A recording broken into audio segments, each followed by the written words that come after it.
The principle of time simply means that as long as we are living in this material reality or material universe, it means that all things are subject to time. And healing is absolutely no exception to that.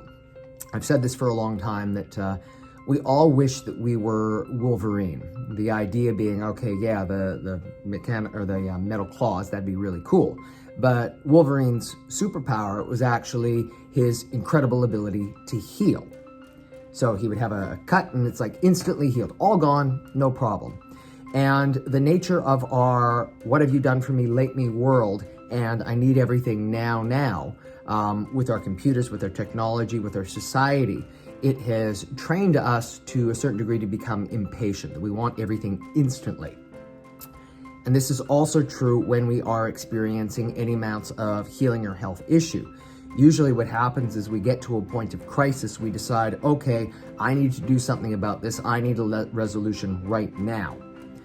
But the caveat and the issue is that unless a person has actually had a true, brand new physical ailment, physical issue, most kinds of things that people do experience, they are exacerbations of chronic issues. And by that, what I mean is that the issue has been building up over a long period of time, but it's been beneath your radar, or you've been putting it off to the side. And as a consequence, it's been slowly gathering that negative momentum to the point where, simply put, your body can't adapt to it anymore. And when that happens, then it's on, then you feel, I have to do something about this.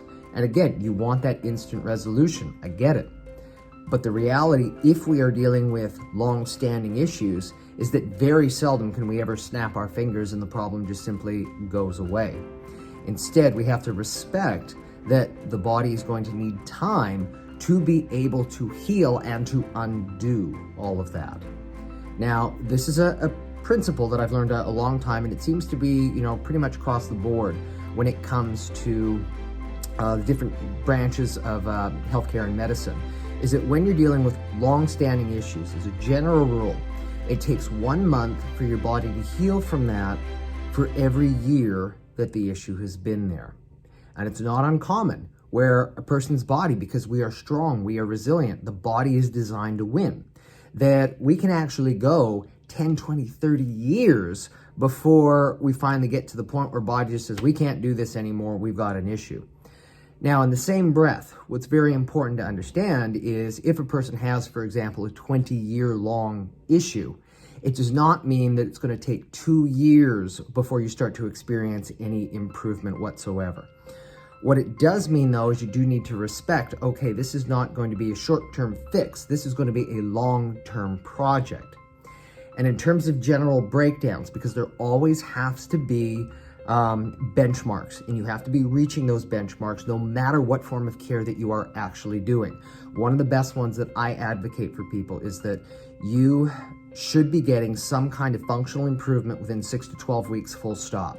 If you go longer than that, but there's no improvement, you could be doing the right thing, but in the wrong order, not unlike a combination lock.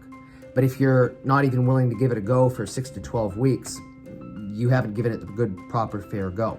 So for however length that the issue has been there, it seems to take the body around 1/10 of that total time in order to simply shift the negative momentum. If you've been a runaway freight train for 20 years, even if you slam on the brakes, you're still going to skid in the wrong direction before it actually starts to come back the right way. So we need that initial period to make sure that we're actually switching the momentum.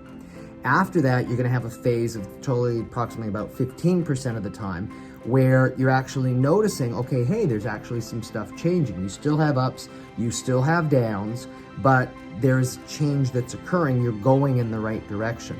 Things then start to stabilize in the next 25% of that time there, where really you're reaping the rewards of your investment and putting in the hard yards in the very beginning.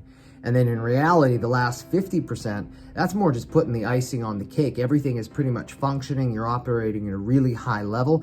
Things are normal. They're not 100% healed, but this is the point where your body is really starting to stabilize and solidify so that you're not just going to have ongoing relapses with this different kind of thing. So by appreciating that this is a process that can be broken down into steps and stages, does take time, but that there are expected benchmarks as you're going along. It gives you a lot better appreciation in terms of this is what you actually need to do if and when you actually want to experience the health and the lifestyle that you really want.